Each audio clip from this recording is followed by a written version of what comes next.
We're on the same When I woke up this morning, I was feeling pretty dangerous. about the past and about the future. All right, welcome back to Draftvice. We are here. I am Walter. It is Harry the Van Ness. Hello. And we are here to talk about all the head coaching hires, man. All that good stuff. Dude, all the teams getting their head coaches except for the Browns. The Browns are out to lunch. They're actually, I got to say, I actually like the Browns' process. They're taking their time with it, and they're also not rushed for anything. Yeah. Who else is going to hire somebody? Exactly. And also, like, it's better to have no head coach than have Adam Gase as your head coach. That might be true. It is. It's Miami fans are sitting there laughing at you guys going like, we got Brian Flores. He took a team that should have went 0-16 and went 5-11. Yeah, and Adam Gase took a team that should have went like 10-6 and what 7-9, 6-10. I mean, to be fair, Sam Darnold decided to make out with somebody who was a teenager. Okay, I'm slandering him. Sam Darnold caught the mono, right? He didn't get the mono when he was in high school. That showed you he was a pussy. Like, if he were a boss, he would have gotten it way sooner in life. Yeah, right? Yeah. I mean, maybe, I don't know. Didn't get it. Maybe they just don't have mono at USC. Maybe it's just kind of like you have to get a shot or you're not allowed in. But he could have just went to Arizona State like for like a road trip, and I'm sure there are tons of like diseases you could have got in there. Right, he's like the star quarterback at USC. I guess he left as a redshirt sophomore, but I don't know. I think he could have pulled in some mono while he was there if he really tried. Right, of course. Maybe he's not a closer. Maybe that's what it is. He's not a closer. He can't pull it in. All right, so. Enough with Sam Darnold's mono. But like the thing with that is like we've seen teams win with backup quarterbacks. We saw it with Denver and who was the guy that Brock they had? Osweiler? It was Brandon Allen this year or something? Oh, yeah. I'm sorry to go on a tangent, but anytime I hear Brandon Allen's name, I get like PTSD. I'm an Ole Miss fan, and there's a game we should have beaten Arkansas. It was a shootout. We scored first in overtime, and it looked like we were gonna do it. It was like 4th and like 20, something ridiculous. And they lateral, and as we're going down, they lateral it to the run back, pick up a first down, score a touchdown. Then they decide to go for 2, and then they end up beating us. And Brandon Allen was the Arkansas quarterback for that game.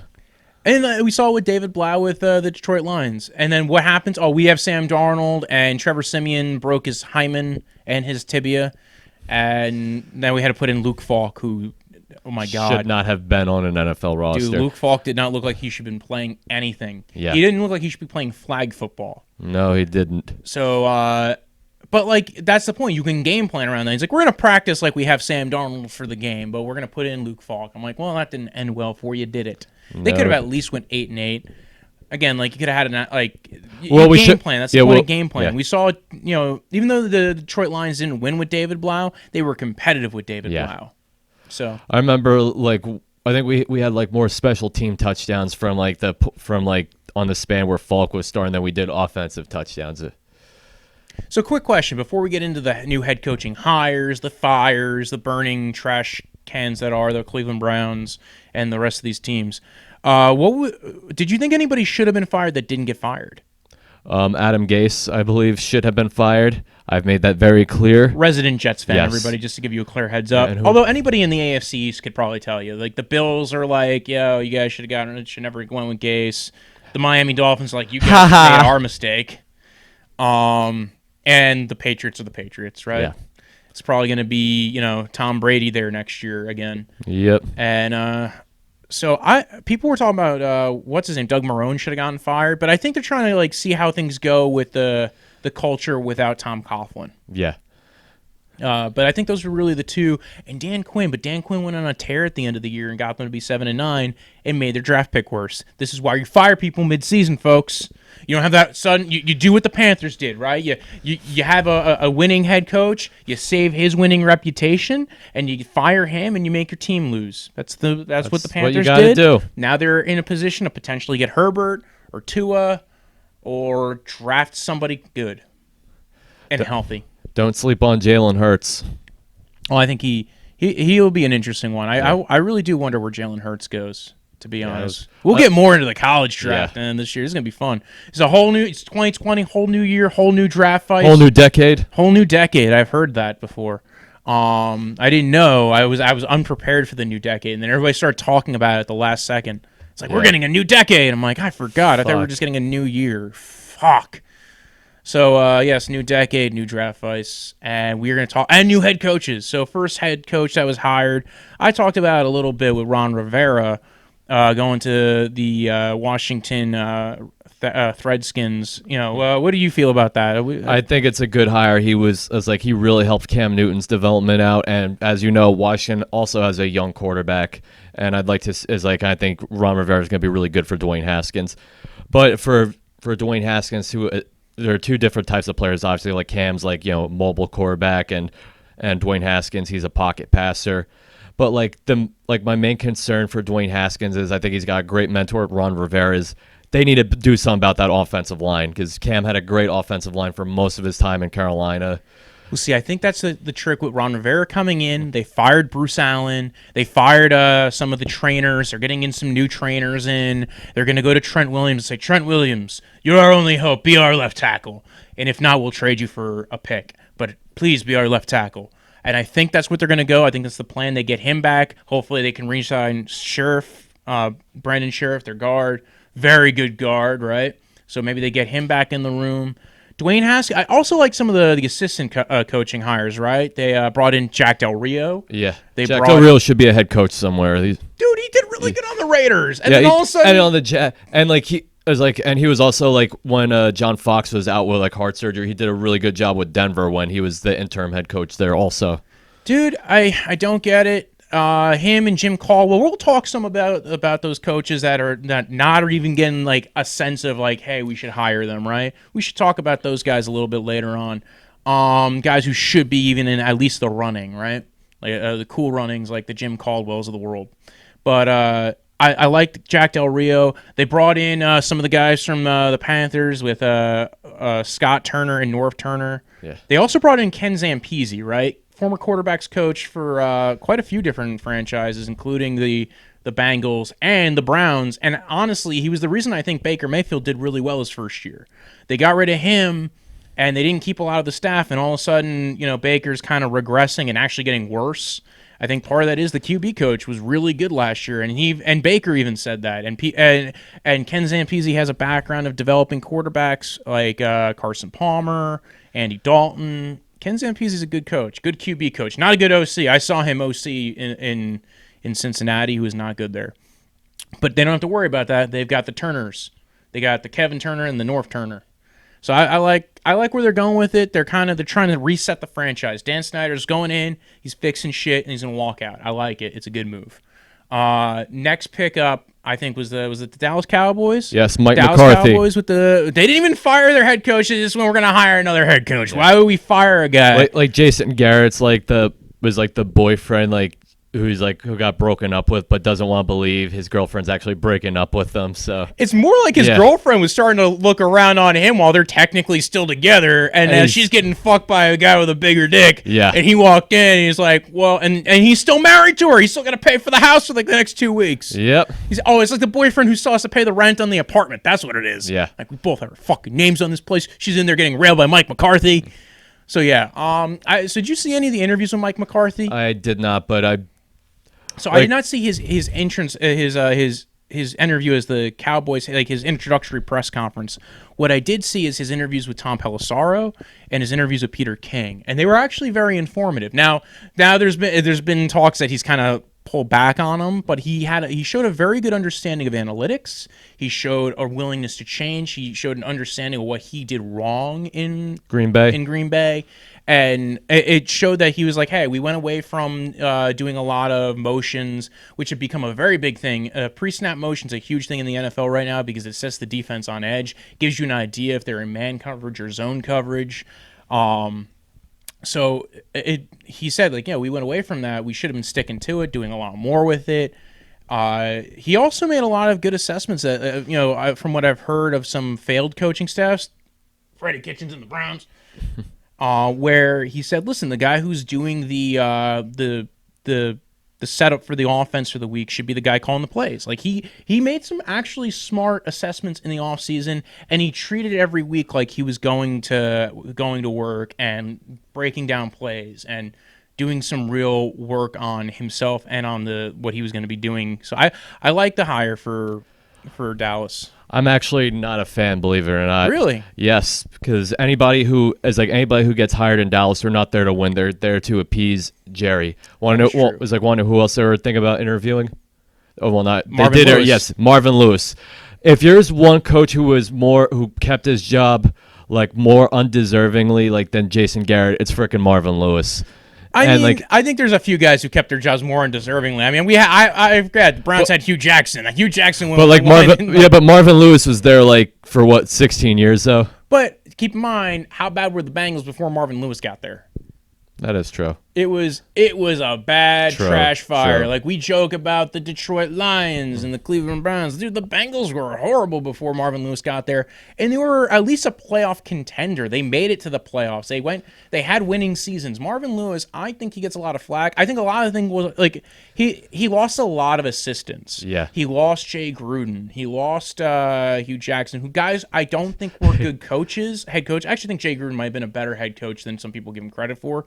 He had a lot of things going against him when he was with Washington, but he lost a lot of assistants. Mike Zimmer again just lost a lot of people, helped develop a lot of people. Now guys who went around and coached in other spots and had some level of success in different locations.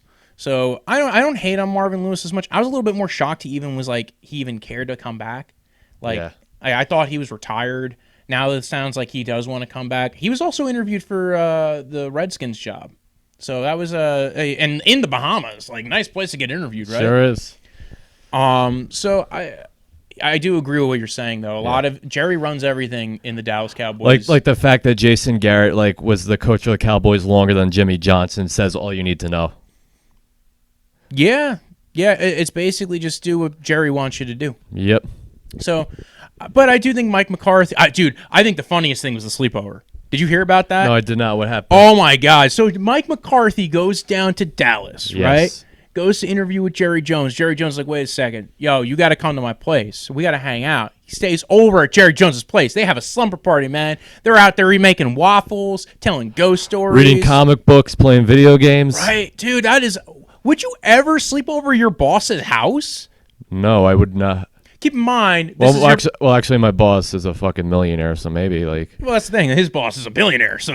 True, actually. He's got, like, a multi-level mansion. And imagine, like, the rich people cocaine they have there. Dude, I'm telling you, man, they were probably going high off the fucking rails. I don't think Mike McCarthy's a big cocaine guy, though. Like, if anything, there's some... Freddie Kitchens, on the other hand. I don't know why I keep slandering Freddie Kitchens. I'm sure Adam Gase loves doing that. Oh, dude, to his eyes. His eye...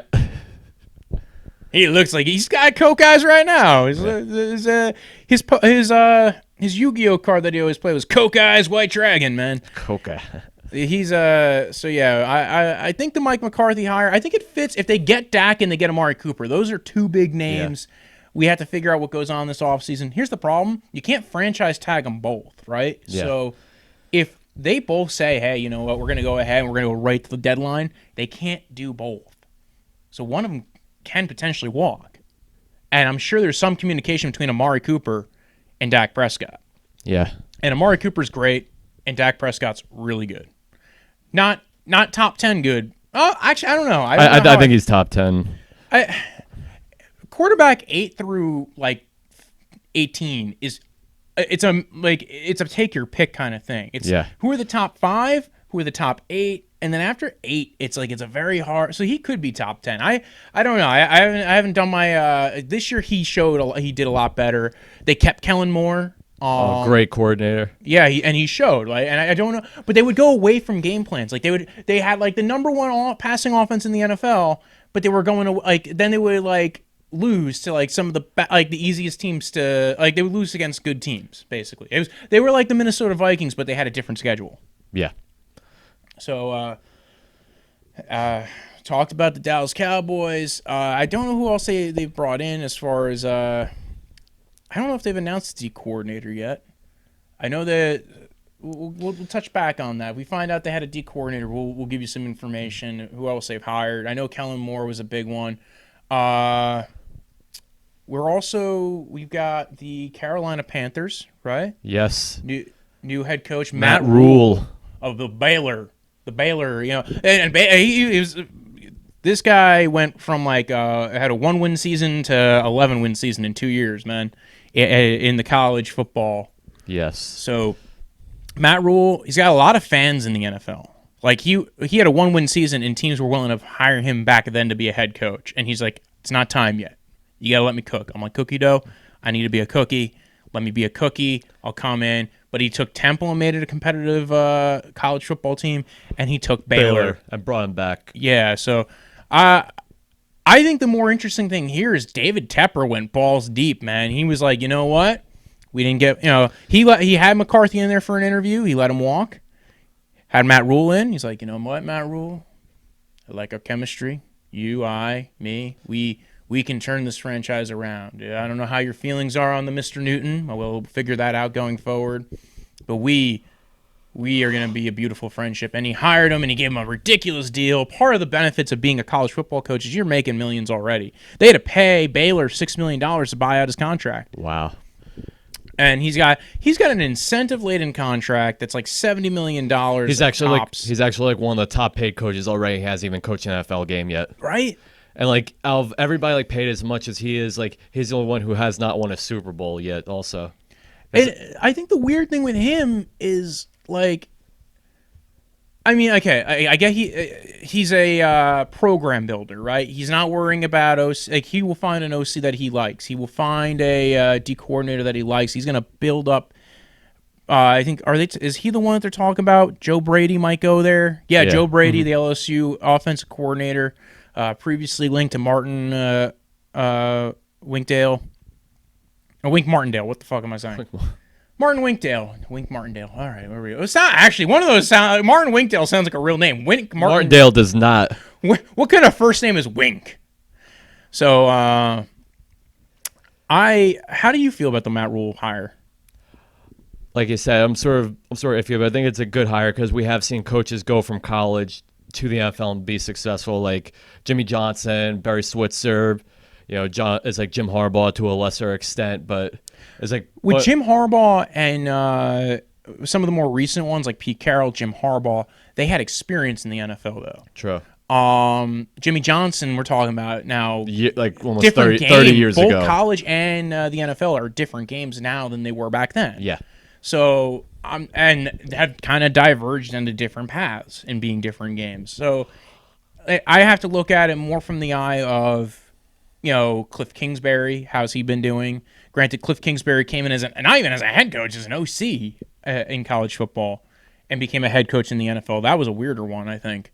But he hasn't been horrible. Yeah. And then the Chip Kelly years, which Chip Kelly came to the NFL and they were not his first year with the Eagles is actually pretty good. They won the division that year. But it was before the NFL was willing to adapt college, concepts. Now everybody's running college concepts. Oh, yeah. Jet sweep, spread offense, hurry up. They are all doing it. And I think that there's I think now the gap is kind of closed on what you can bring in that's new, right? So I think they didn't hire Matt Rhule because they think they're going to get new concepts. I think they thought he's a leader. Yeah. He's a CEO. Like people were talking about Urban Meyer potentially for both the Redskins and the Browns. I've heard stuff about Urban Meyer for the Cowboys also. Obviously, they went with Mike McCarthy. Yeah, but then the Browns and the Cowboys both said like they weren't going with college head coach. They wanted guys who had NFL coaching experience. But there was a lot of people who were interested in, at least it sounded like there was names thrown out there. I know he was at least in the building for the Washington Redskins. I know. I think that originally the Giants wanted to get him also, but they ended up going with Joe Judge, who we'll talk about later. Yes, Joe Judge. That's a big one because a lot of people didn't even know about him. So Matt Rhule's an interesting pickup. It's they did this because they think he's going to be the CEO, right? They're going to try and get a guy like Joe Brady to be the offensive coordinator and try to lure him out of LSU. And I'll say this, Tepper looks like he's going balls to the wall and everything. Also, Tepper has shown an interest. It seems like the newer owners have shown an affinity for analytics and integration of it and using it in the NFL. And they want head coach. Like you see it with Jimmy Haslam. You see it with Tepper. To some extent with the Baltimore Ravens. I mean, John Harbaugh has been using it I said like, yo, we use analytics in our coaching, and we do take it with some football analysis, like some, and it's still football analysis. Analytics is still football analysis. It's they're saying like they're playing against probabilities. So what kind of play works? What's a more advantageous play? So they're looking for people who are looking to get the edge the best way possible. This is why some coaches are not probably in the running for certain jobs. Yeah. And we'll talk about that after we do the Joe Judge, which was talk about the Joe Do Judge. Joe Judge hired special teams coordinator and most recently wide receivers coach for the New England Patriots. And now he is the head coach for the New York Football Giants. What do you think about this one? I'm gonna go wait and see. Like as you mentioned, wide receiver coach and special teams coordinator. That's really like, think you need to maybe step up a little bit, maybe be an offensive coordinator for a few years before you're ready for a head coaching job. But I've heard like everybody who knows him has said nothing but good things about him. Like I think Bill Belichick said himself that this guy is going to be an NFL head coach one of these days. And I honestly want to say, there has been a lot of people who have pointed out that being an offensive coordinator or defensive coordinator does not necessarily translate to being a head coach. And special teams coaches is an untapped market of potential head coaches. And we've seen it. John Harbaugh was a special teams coach. And we've seen guys who weren't even head OCs. Andy Reid. Andy Reid was never an offensive coordinator in the NFL. Wow. That one blows my mind. Never, probably one of the most successful head coaches, other than he's never been to, never won a Super Bowl. But again, I know some teams would trade their left nut to have Andy Reid as their head coach. Yep. All their left nuts. It's all the nuts in the organization. All the left nuts in the organization. And a pair of googly eyes also. We'll trade you Adam Gase's googly eyes. You don't need Adam Gase, just the googly eyes, though. We'll put him right on top of the Chiefs logo. That actually would make that logo way more interesting to look at. I think that there's some benefit to Joe Judge. I think there's something to be said about Belichick being okay with Joe Judge leaving and not Josh McDaniels. Yeah, if you've heard some of the stuff, Joe Judge was hired on Tuesday, and Josh McDaniels has had every roadblock thrown in his way for interviewing for the Browns job. And it seems like really the Browns job is the one he wants, and that was the weird one with Tepper. This is the thing that makes me feel a little worried with Tepper. Tepper, there's been a rumor going around that Tepper hired Matt Rhule because he found out, as almost kind of a spite you move to McDaniels, because McDaniels had the Browns as his number one, because he heard this somewhere. This was, if that's true, and I don't know if it is, that is a weird way to operate. Yeah. Is to be like, I'm not your number one, really? What are you, dating? Calm down. There's a reason why some of these coaches are interested in the Browns. There's a lot of talent on that team because of draft capital that's been accrued over the years. Right now, Carolina's probably, on the one end, you got Tepper, but also, you have question marks with Cam Newton. You had Kyle Allen. You also fired your winning head coach that was there and was a big reason why that team was winning this year. So there's reasons why I understand why a potential head coaching candidate would not want to go with the Panthers, or at least was kind of skeptical and saying, hey, I want to look at other spots first. Calm down. So Joe Judge, I kind of think it depends on who he gets to bring in. Was he the one who got Kevin O'Connell to be the OC? I know Kevin O'Connell, OC for the Washington Redskins, just got. Oh, it was the Rams. He just got hired for the Rams OC job. The Rams, who haven't had an OC since McVay walked in the room, because he hasn't needed one. He's like, we're gonna hire an OC. We'll hire this guy who was in my old job down in the Washington organization, and I think that's gonna be an interesting. He's gonna pop up somewhere soon. And they snaked him, man. I think that's a. He was connected to the McDaniels potential head coaching hire. So I don't know if they've announced any new coordinator. I know they haven't announced the D coordinator because that's still a big question mark, right? Are they going to stick with the 3-4 with Betcher? Are they going to go back to the 4-3? Betcher did a lot of man coverage concepts. 4-3 and 3-4 not as big of a deal anymore in the NFL. Yeah. But gap scheme, are you a lot of you guys two gapping or one gapping? Are you playing a lot more zone or man, single high, two safety high? Those are the things that are going to come in, and tendencies. What are you going to do more? Because everybody does a bunch of it, but not, it's, you look at the Seahawks do a lot more cover 3, but, been blitzing more in recent years. So, same thing with Dan Quinn down in Atlanta.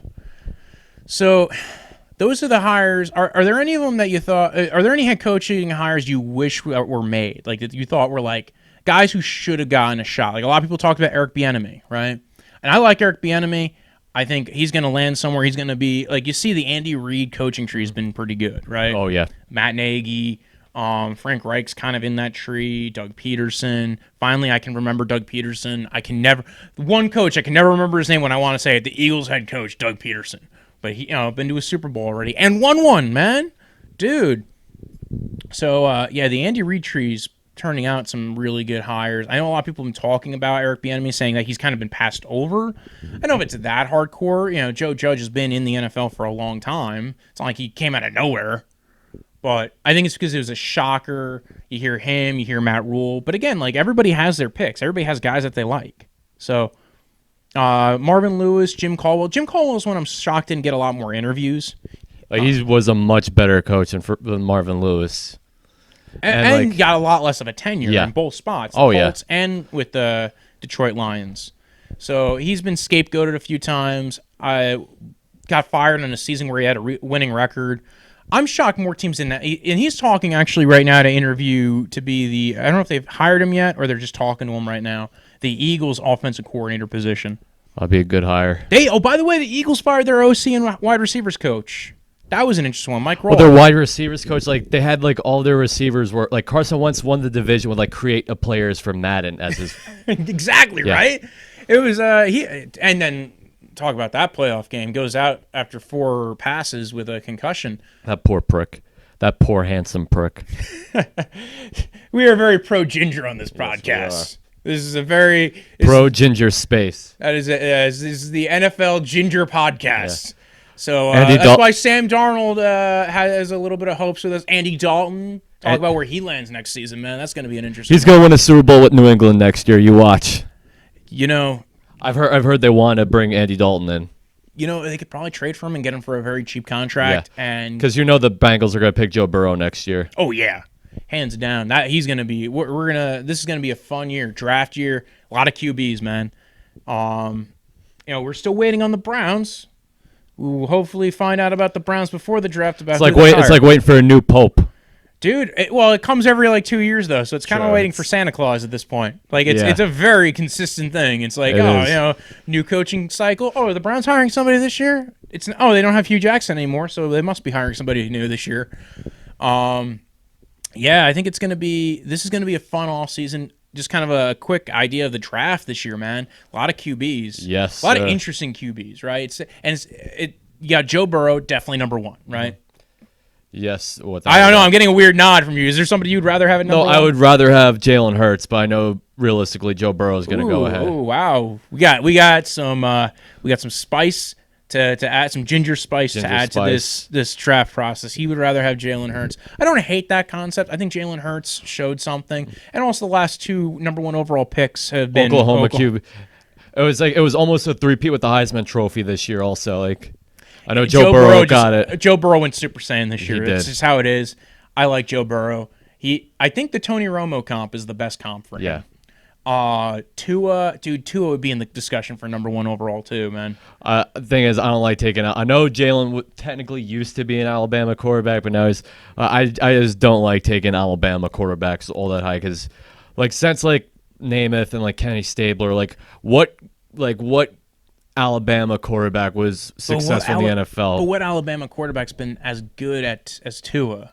Tua's been good. That is true. And now the problem's been injuries with Tua, right? Hurts his ankle, hurts his hip. Now he's got some sciatica. He's not going to be able to participate for most of the pre-draft process. It's going to be a lot of medicals. He did announce this week, so that was a good thing. He can go anywhere from 1 to 32, but he's going to get drafted, and he's going to get drafted in the first round, I think. Yeah, I think so, too. And if he was healthy, he'd be an argument for number 1 overall. Yeah. So those 2 guys right there. Then there's Herbert. I've heard Paxton Lynch thrown around for Herbert. Stronger arm Jared Goff, I've heard. Yeah. That seems like a good argument for that. What was another one? There was one that I thought was Paxton Lynch was a good one. Because trying to think, there was Drew Lock, but I think he's a little bit more accurate than Drew Lock. Problem is like you look at the types of pass some of these guys throw, right? Yeah. He throws a lot of screen passes. Joe Burrow, man, there's a reason why Joe Burrow is currently slated for number 1, and it's his passes are not all screen passes. They are bombs. They're deep balls. He's athletic. He knows how to extend a play. He understands that offense. He's making good reads. I hate that he's going to be in my division next year. That's going to be the problem. Yeah. It's going to be a talented quarterback division, unfortunately, for the AFC North. And the team that doesn't have a quarterback actually is going to end up probably being the Steelers. So how about that? And there's Jacob Eason this year. Yeah, oh yeah, for Georgia. Well, not Georgia anymore. It's Washington. Oh, that's right. Yeah. Transfer. Jake Fromm. That's the guy who's Georgia. That's he what I'm just thinking. announced. Man, I don't know. That's a guy who's going to probably go second round, but he's going to end up being an Andy Dalton type. Yeah. He's going to be a guy who goes second, third round, ends up being a solid quarterback. But not the guy you need to take you over the hump. QB purgatory. Yeah. That central area where you're stuck and you're like, God damn it. And you need a coach like Bill Belichick who's just going to make you look like a god. And Love, right? Jordan Love? Yeah. Julian Love? Jordan Love? Jordan Love. Love. So it's going to be an interesting draft season. It's going to be an interesting off season. I can't wait to see some more of these hires. You can follow Harry. Harry, you have Instagram? Yes, on I Instagram. He posts a lot of nudes on Instagram. You're not supposed to do that. You're not supposed to show a full dick on Instagram. I know, but like the CEO loves looking at, so he makes an exception for me. So yeah, follow Harry. What's that? What's your at Harry Van Ness? No caps, no spaces, just my name. How do you spell that? Harry as in Harry, like Harry Potter? Yes, Van is the thing I got kidnapped in when I was 7, and Ness as in the Loch Ness Monster. There you go. You can follow me at Brojo Death Punch. That's BROJO. Death, that thing that happens when you die. And Punch, like that thing you drink. So Brojo Death Punch. You can follow the podcast at Draftvice on Twitter, at Draftvice_football on Instagram. Go look it up on the YouTubes. Go look it up on the iTunes, Facebook. the Stitchers, the Facebooks, every place you could find them. The TikToks. I don't have a TikTok for this yet. That's We'll be on Disney Plus. We're gonna be bought out next week. There we go. They buy everybody, folks. Everybody. All right. Have a good week. Good luck on the playoffs. We're going to talk about that soon.